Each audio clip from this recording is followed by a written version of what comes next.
오늘의 10분 말씀. 주일 사역으로 인해 말씀이 많이 늦어졌습니다. 죄송합니다. 사도행전 9장 19절로 31절입니다. 9장 초반부에서 사울은 인생의 전환점을 가졌습니다. 그는 예수 공동체를 핍박하는 박해자에서 예수님을 만난 증인으로 변화되었습니다. 그는 예수님을 통해 새롭게 태어났습니다. 새롭게 태어났다라는 것은 새로운 관점과 삶의 새로운 태도를 갖게 되는 것입니다. 오늘 본문은 크게 사울의 4가지 태도를 보여주고 있습니다. 첫 번째, 예수 그리스도를 바라보는 시각이 달라졌습니다. 두 번째, 핍박에 대한 견해입니다.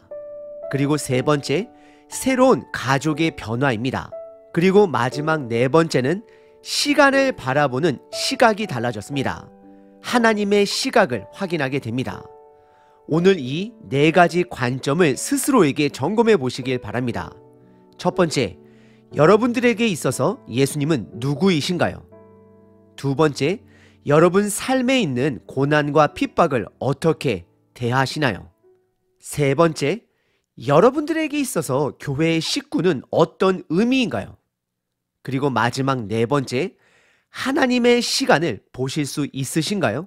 사울은 다메섹이라는 장소에서 예수님을 만나고 3일 동안 앞을 보지 못하고 충격 속에 아무것도 먹지도 마시지도 않았습니다.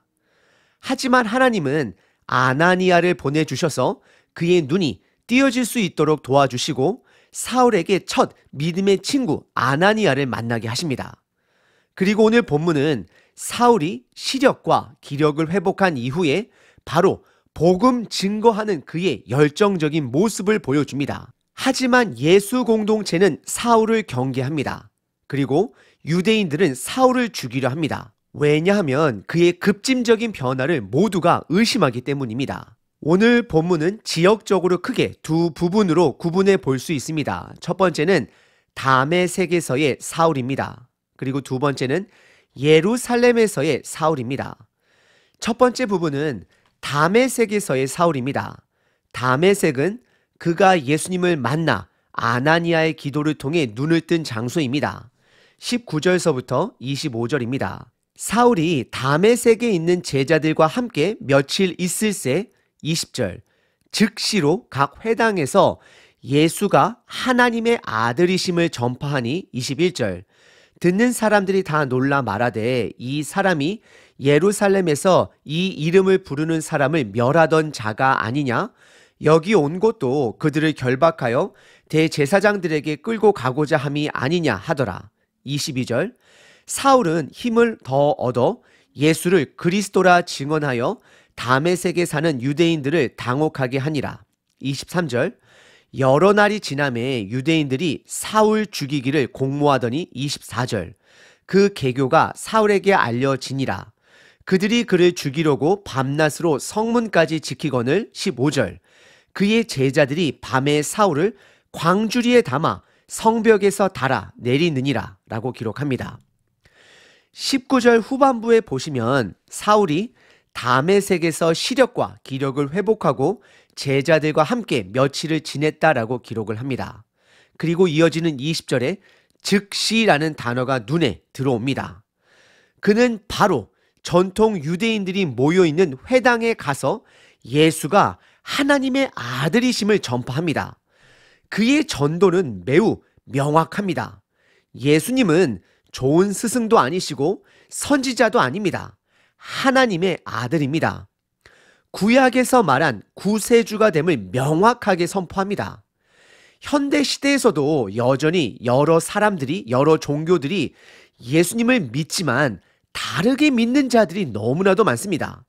예를 들어 무슬림에서는 예수님은 하나님의 아들이 아니라 단순히 하나님이 보내주신 여러 선지자들 중 한 명으로 여깁니다. 하지만 예수님은 그냥 존경받는 좋은 선생이 아니라 하나님의 아들 예수 그리스도 구세주가 되십니다. 사울은 지금 그 핵심을 전하고 있는 것입니다. 그로 인해 21절에 변한 사울의 모습을 보고 다들 놀라합니다. 당황해합니다. 그리고 22절에서는 3일 전까지만 해도 그들의 편이었던 전통 유대인들은 이런 변화된 사울의 모습을 보고 매우 당혹해함을 성경은 기록하고 있습니다. 유대인들 입장에서 보면 사울은 내부 고발자요, 배신자가 되는 것입니다. 그래서 23절에 다메섹에 있는 전통 유대인들은 사울을 죽이기로 결정합니다. 그래서 그들은 다메섹 성문 입구를 밤낮으로 지키며 사울이 빠져나가지 못하게 합니다. 그리고 그 성읍 안에 사울을 찾기 위해 혈안이 되어 있습니다. 그리고 25절에 주목할 표현 한 단어가 등장합니다. 그것은 그의 제자들이라는 표현입니다. 이 제자들은 누구를 말하는 것일까요? 사울의 제자를 말하는 것입니다. 그는 이미 복음을 증거하며 예수님의 제자를 만든 상태입니다. 마태복음 마지막 장 예수님의 큰 명령에 순종하는 모습을 보여주고 있습니다. 가서 제자를 만들라에 절대적으로 순종하는 모습을 보여줍니다. 여러분들은 몇 명의 제자들을 만드셨나요? 사실 그 숫자는 중요하지 않습니다. 더 중요한 것은 제자 만드는 삶의 방향성이 매우 중요합니다. 포기하지 말아야 합니다.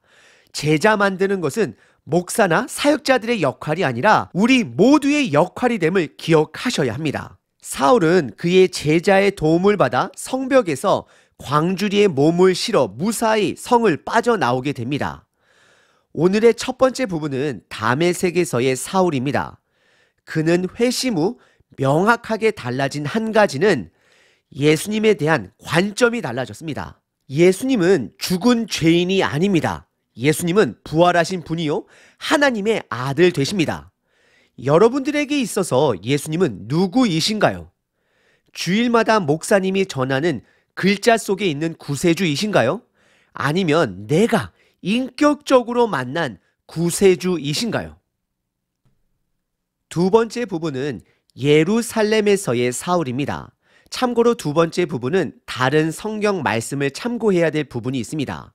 갈라디아서 1장 17절에 보시면 사울은 다메섹에서 탈출하여 광야와 같은 아라비아에서 머물다가 다시 예루살렘을 방문하게 됩니다. 그 시간을 3년이 됨을 밝히고 있습니다. 그리고 고린도 후서 12장에 보시면 사울은 아라비아 광야에서 하나님과 깊은 만남을 가진 것으로 추측해 볼 수 있습니다. 성경은 사울의 약 3년 아라비아 삶에 대해서는 침묵하고 있습니다. 이것은 시간의 주인 되신 하나님을 드러내기도 합니다. 그럼 다시 본문을 살펴보겠습니다. 26절서부터 31절입니다.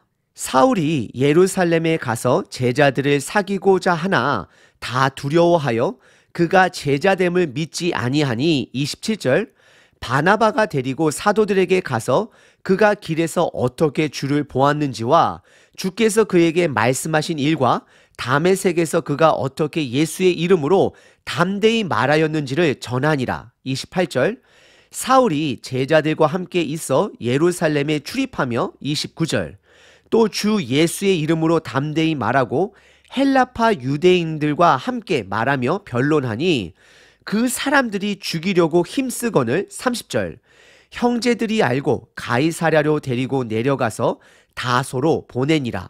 31절 그리하여 온 유대와 갈릴리와 사마리아와 교회가 평안하여 든든히 서가고 주를 경외함과 성령의 위로로 진행하여 수가 더 많아지니라 라고 기록을 합니다. 다메섹과 아라비아에서 3년을 지낸 이후에 26절에 사울은 예루살렘을 방문하기로 결정합니다.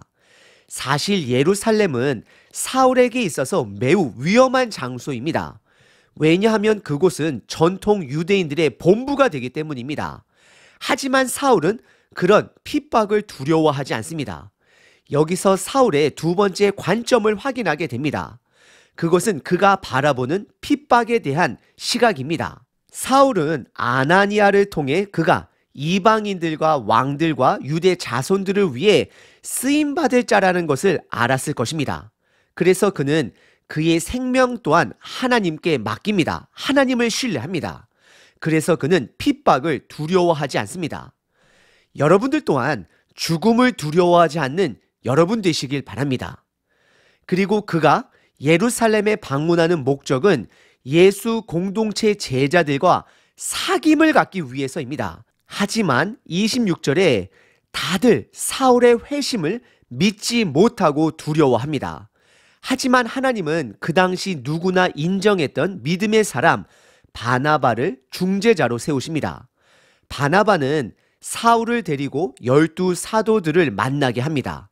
그리고 갈라디아서 2장에 따르면 사울은 12 사도들과 15일을 함께 했음을 확인할 수 있습니다.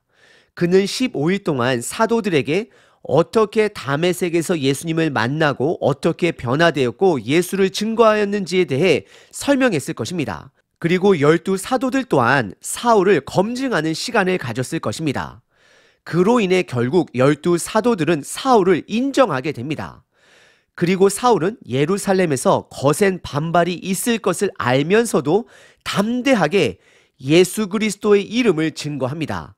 그러자 29절에 헬라파 유대인들, 즉 예수님을 그리스도로 인정하지 않는 디아스포라 유대인들이 사울을 죽이려고 합니다. 그래서 30절에 형제들이 믿음의 공동체가 사울을 항구 도시 가이사랴로 피신을 시키고 그곳에서 배로 직항으로 고향인 다소까지 갈 수 있도록 안내합니다. 여기서 중요한 것은 갈라디아서 2장 1절에 보시면 사울은 그의 고향 다소에서 약 10년 동안 머물렀음을 확인하게 됩니다. 사울은 회심하자마자 즉시 복음을 전하였습니다. 하지만 동시에 그는 아라비아에서 약 3년 그리고 그의 고향 다소에서 10년 하나님의 시간 안에 하나님의 때를 기다려야 했습니다.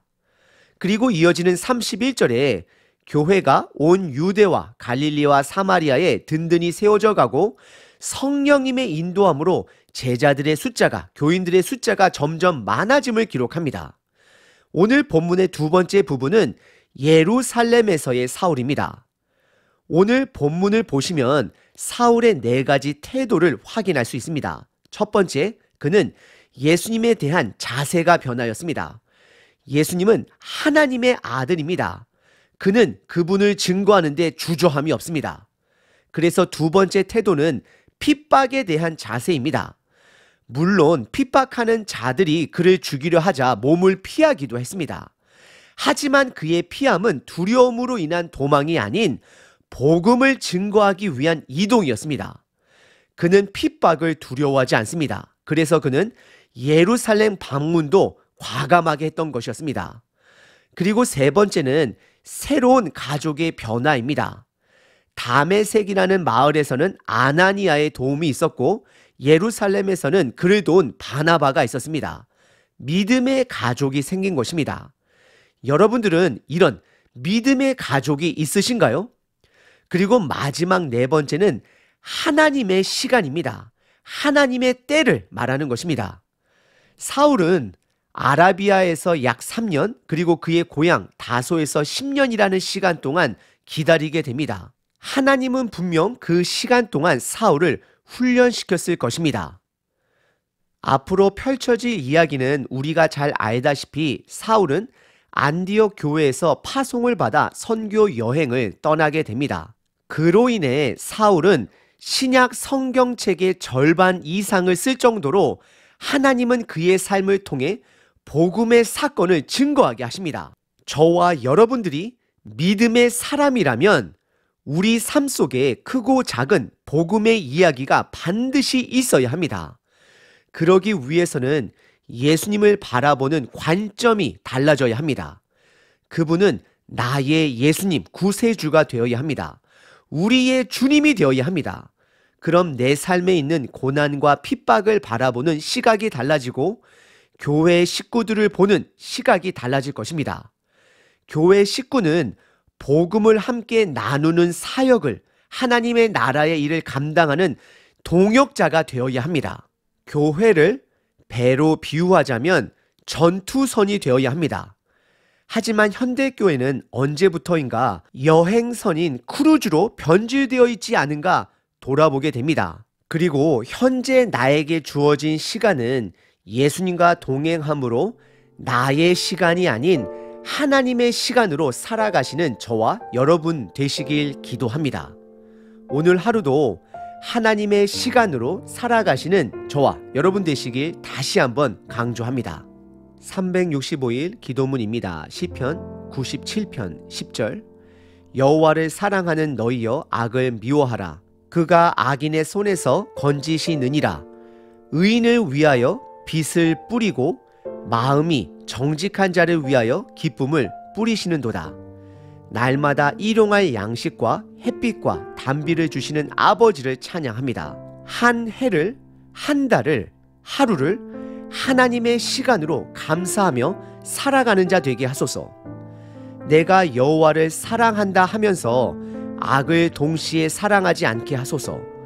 오늘 내 삶 가운데 악은 어떤 모양이라도 버리게 하소서. 사람을 헌담하고 미워하며 왕따를 조장하는 일이 없게 하소서. 작은 거짓말을 반복하면서 이것은 작으니 괜찮다 하지 말게 하소서. 악을 미워하는 것은 나의 삶 속에서 하나님이 싫어하시는 모든 모습을 버리는 것임을 고백합니다. 오늘 하루도 나의 주인 되신 예수님을 신뢰하며 내 삶 속에 있는 고난과 핍박 앞에 담대하게 하소서. 그리하여 믿음의 식구들과 함께 하나님의 시간을 신뢰하며 증인된 자로 살아가게 하소서. 예수 그리스도의 이름으로 기도합니다. 아멘. 항상 기뻐하라. 쉬지 말고 기도하라. 범사에 감사하라.